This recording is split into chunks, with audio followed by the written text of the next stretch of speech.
Hello everyone, स्वागत है आप सभी का चहल एकेडमी के इस लर्निंग प्लेटफॉर्म पे। आज हम सीखने जा रहे हैं अमेरिकन सिविल राइट्स मूवमेंट के बारे में। इस मूवमेंट के बारे में क्या इंपॉर्टेंट है, किस तरह से इस मूवमेंट ने रूप लिया, ये सब इस वीडियो में आपको आज पूरी तरह से क्लियर हो जाएगा। और आशा करता हूँ कि आपका जो भी डाउट्स है इस टॉपिक के बारे में वो इस वीडियो के बाद आपको लाइफ टाइम कभी नहीं होगा।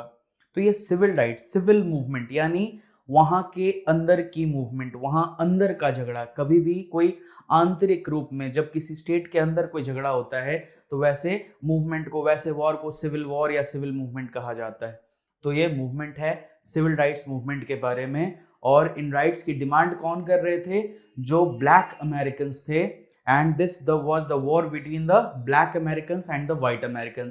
Basically what white Americans were doing, they were not treating the blacks as equals. They always looked down upon the blacks, and that is why they never granted them equal rights, neither granted them equal status, and always they used to discriminate them. So on the basis of this, let's start our class. So Jim Crow laws. What are the Jim Crow laws? This was nothing but, you can say, the discriminatory laws which were imposed by the southern American states on the blacks. ठीक है, southern American states ने जो laws impose किए थे, segregation laws थे, एक तरह से उनको segregate करने के लिए, अलग थलग करने के लिए कि भाई आप और हम इक्वल नहीं हैं, ये जताने की कोशिश की जा रही थी इन जिम क्रो लॉज के द्वारा।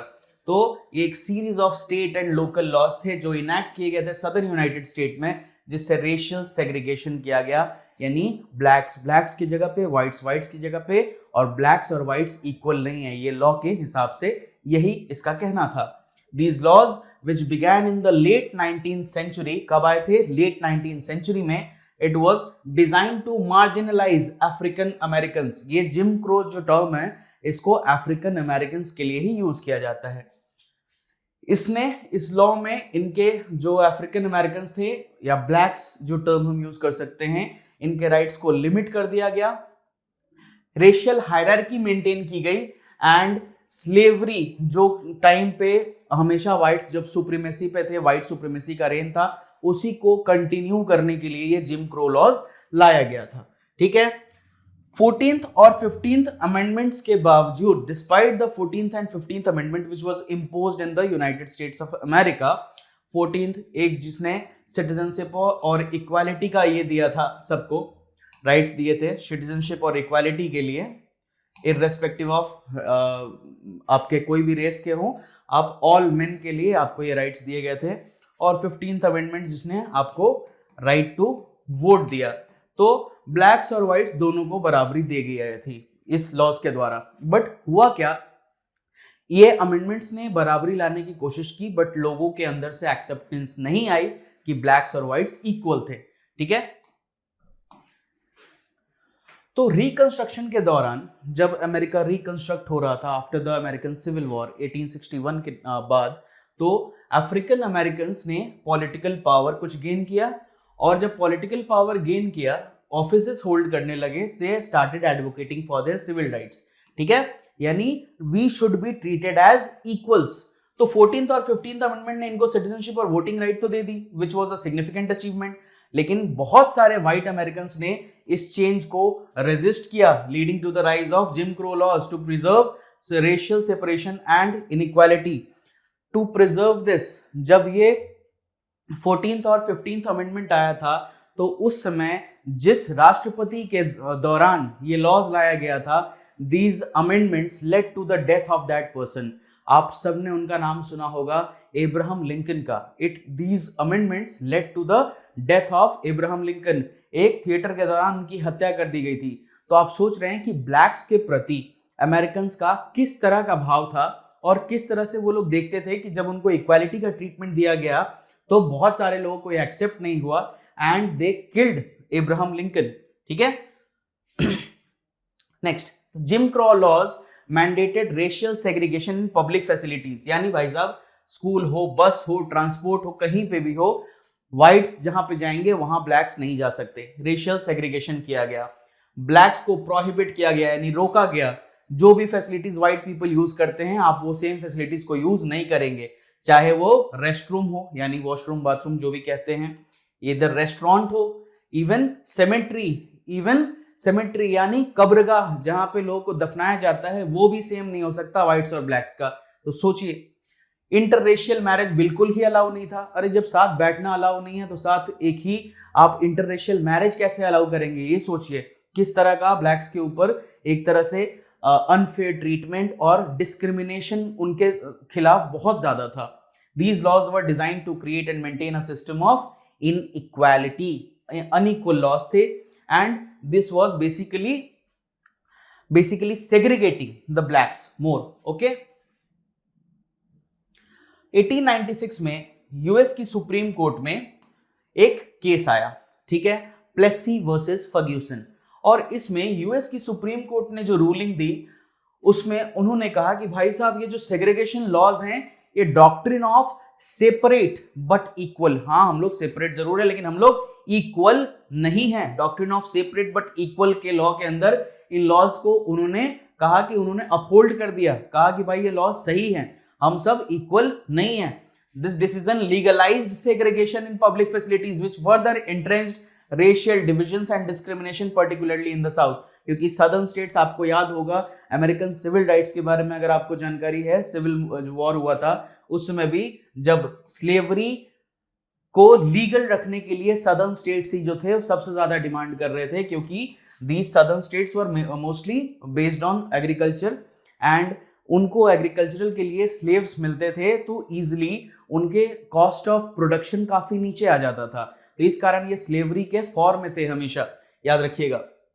और जब इसके अगेंस्ट बातें की गई तो they eventually separated themselves from the USA and they formed confederate states of America. तो ये एक बैकग्राउंड है, इससे आप समझ सकते हैं कि सदर्न स्टेट्स में हमेशा ब्लैक्स के प्रति अनफेयर ट्रीटमेंट था। ऐसा नहीं था कि नॉर्थ वाले नहीं कर रहे थे, ये लॉज बस इंप्लीमेंट तो साउथ में किए गए थे जिम क्रो लॉज, बट इतना ही इफेक्ट कहीं ना कहीं नॉर्दर्न साइड में भी देखने को मिल रहा था। Jim Crow laws severely restricted economic opportunity, कहीं पे नौकरी नहीं मिलना, एक जगह नौकरी नहीं देना, उनको हमेशा अनफेयर ट्रीटमेंट करके उनको साथ में ना बैठने देना ना एक जगह नौकरी करने देना, तो उनके लिए अपॉर्चुनिटीज को काफी रेस्ट्रिक्ट कर दिया गया, ठीक है। They were denied jobs, paid lower wages and limited access to housing and education, ना इजिली घर मिलेगा ना ऊपरी एजुकेशन के लिए उनको फैसिलिटीज मिलेगी, एजुकेशन लोन्स मिलना डिफिकल्ट था, लोन्स भी नहीं मिलते थे, जॉब्स भी नहीं मिलते थे, ऐसा हाल था। Black workers were often relegated to low wage agricultural और service jobs contributing to economic inequality. Jobs ही नहीं होंगे, पढ़ेंगे ही नहीं, तो भाई साहब आप ही सोचिए कि किस तरह से एक व्हाइट्स जो हैं ये ऊपर जाएंगे और ब्लैक्स जो है ये कहीं ना कहीं पिछड़े रह जाएंगे। It will lead to economic inequality, social inequality and what not, है ना। And this persisted for decades. तो जो भी मैं कह रहा था कि ऑल्दो ये लॉज प्राइमरीली साउथ में इन्फोर्स किए गए थे, किया तो साउथ में गया था, बट उतना ही ज्यादा इसको नॉर्थ में भी फेस किया ब्लैक्स ने, वहां पे भी डिस्क्रिमिनेशन फेस करने को काफी मिला। वो हमेशा हायर पेइंग जॉब से उनको एक्सक्लूड किया जाता था, एजुकेशनल अपॉर्चुनिटीज रेस्ट्रिक्ट की जाती थी, हाउसिंग सेग्रीगेशन होता था, तो ये वाला हमेशा इनके साथ जो ब्लैक्स के साथ अनफेयर ट्रीटमेंट कंटिन्यूड रहा। Effects of racial inequality permeated the entire country with even without the formalized laws, ठीक है। पूरे देश को इन्होंने दो भाग में बांट दिया, और एक तरफ ब्लैक्स और एक तरफ व्हाइट्स, है ना। And whites were always, they were maintaining a sense of superiority, and that is why these laws were making the blacks inferior in front of them. During world war II जब black American ने economic equality में greater demand किया कि भैया हमें भी economic status दो, equal equality दो, हमें भी सेम टाइप के जॉब्स दो, हमें हायर एजुकेशन में एक्सेस दो, we should have access to the same rest room, same restaurant, same transportation facility as per the whites, ठीक है। तो एग्जीक्यूटिव ऑर्डर 8802 लेकर आए president Roosevelt in 1941 and he opened the national defence jobs to all Americans regardless of race. This was a significant victory, एक बहुत ही महत्वपूर्ण विजय थी ये अमेरिकन सिविल राइट्स मूवमेंट में, है ना। उसके बाद रोजा पार्क ने एक इंसिडेंट हुआ था जब रोजा पार्क ने एक पब्लिक बस में अपनी सीट देने से मना कर दिया गया था एक वाइट को, है ना। अलाबामा नाम के एक स्टेट में रोजा पार्क ने अपनी सीट एक वाइट मैन को देने से मना कर दिया गया, है ना, जो कि एक सेग्रीगेटेड बस था। तो इस बस को, इस इंसिडेंट को कहते हैं मोंटोगेमी बस बॉयकॉट। यहाँ पे उन्होंने क्योंकि अपनी सीट छोड़ने से मना कर दिया, this was a significant thing कि yes we have basically faced enough torture and now we will not face this anymore. So this was a significant movement. The boycott led by Martin Luther King Jr. ये this led to a boycott जिसको lead कर रहे थे Martin Luther king junior, है ना, and this resulted in US Supreme Court ruling segregation on buses unconstitutional। जब Martin Luther king ने ये बॉयकॉट का मूवमेंट चलाया तो साल भर बाद यूएस की सुप्रीम कोर्ट को ये रूलिंग देनी पड़ी कि हाँ भाई साहब जो ये बस में सेग्रीगेशन है ये अनकॉन्स्टिट्यूशनल है and this shell finish now. 1957 में लिटिल रॉक 9 के कुछ 9 ब्लैक स्टूडेंट थे जिनको हमेशा एक वायलेंट ऑपोजिशन फेस करना पड़ रहा था स्कूल में, ठीक है। जब ये central high school Little Rock Arkansas में गए थे तो इनको कंटिन्यूअसली डिस्क्रिमिनेशन और इनके खिलाफ वायलेंट प्रोटेस्ट हो रहा था। तो यहाँ पे प्रेसिडेंट आइजनहावर ने फेडरल ट्रूप्स को भेजा to protect these 9 students, marking a significant movement in the desegregation of public schools. पहले बस में यानी ट्रांसपोर्ट में और बाद में एजुकेशनल इंस्टीट्यूशंस में भी सेग्रीगेशन को हटाया जाने लगा। और सिविल राइट्स एक्ट 1964 एक लैंडमार्क लेजिस्लेशन था with that prohibited discrimination based on race, colour, religion, sex और नेशनल ओरिजिन। आप इन 5 बेसिस पर डिस्क्रिमिनेशन नहीं कर सकते थे, यानी रेस, कलर, रिलीजन, सेक्स और नेशनल ओरिजिन पे, है ना। This act ended segregation in schools, workplaces and public accommodations, making it illegal to discriminate against people based on their race or ethnicity। और ये कोई आप देख सकते हैं इस चीज का प्रूफ है। Even Muhammad Ali after winning the Olympic gold medal for USA when he went to a restaurant, तो वहां पे रेस्टोरेंट में जाके जब उन्होंने खाना ऑर्डर किया तो उन्होंने कहा कि we do not serve blacks, है ना। तो मोहम्मद अली ने रिप्लाई दिया कि I don't eat blacks either, give me soup. So इस तरह का माहौल था। ब्लैक्स, जो बंदा आपके लिए इतना बड़ा ट्रॉफी जीत के ला रहा है, ओलंपिक गोल्ड मेडल जीत के ला रहा है, उस पर्सन को भी कहीं ना कहीं रेशियली डिस्क्रिमिनेट किया गया, उसके साथ भी ये रेशियल अब्यूज उसको फेस करना पड़ा। मार्च 7, 1965 में peaceful protesters marching from Selma to Montgomery were brutally beaten by the police in an event known as Bloody Sunday. बहुत ही बुरी तरह से पीटा गया। कहां से कहां? सेल्मा से मोंटेगोमरी में एक साधारण शांतिपूर्ण प्रोटेस्ट लेकर जा रहे थे, शांतिपूर्ण विरोध दर्शा रहे थे।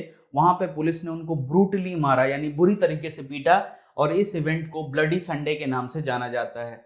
ये violence led to the passage of voting rights act of 1965 which banned literacy test and allowed federal oversight of elections in discriminatory states। यानी अब सबको वोटिंग राइट्स होगी, कोई भी इसके लिए लिटरेसी टेस्ट वेस्ट देने की जरूरत नहीं है, और ये सेग्रीगेशन यहां से भी हटा दिया गया।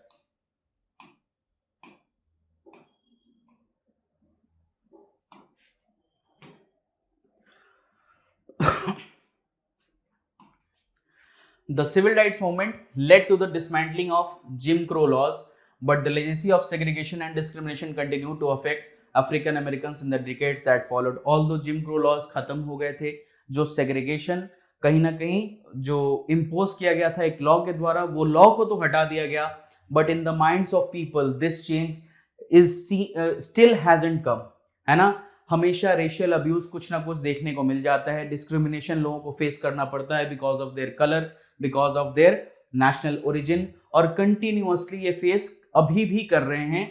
अभी 2018-19 के टाइम पे हमने देखा था ब्लैक लाइव्स मैटर वीक, ये चला था, याद होगा आपको, ब्लैक लाइव्स मैटर एक पूरा का पूरा यूरोप में मूवमेंट चला था और वर्ल्ड वाइड इसने पॉपुलैरिटी गेन की। तो कहीं ना कहीं रेशियल डिस्क्रिमिनेशन आज भी प्रेवलेंट है। लॉज खत्म हो गए जिम क्रो, बट अभी भी लोग डिस्क्रिमिनेट करते हैं एंड ब्लैक्स को वो डिस्क्रिमिनेशन फेस कंटिन्यूअसली करना पड़ता है। The Fair Housing Act of 1968 and continued efforts in education, employment and voting rights have sought to rectify the wrongs of the past.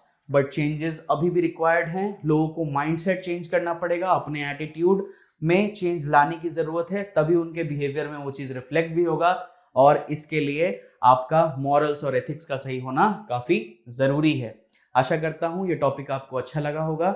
अगर ऐसे ही टॉपिक्स के बारे में ज़्यादा जानना है तो हमारे चैनल को लाइक और सब्सक्राइब करना मत भूलिएगा. Thank you.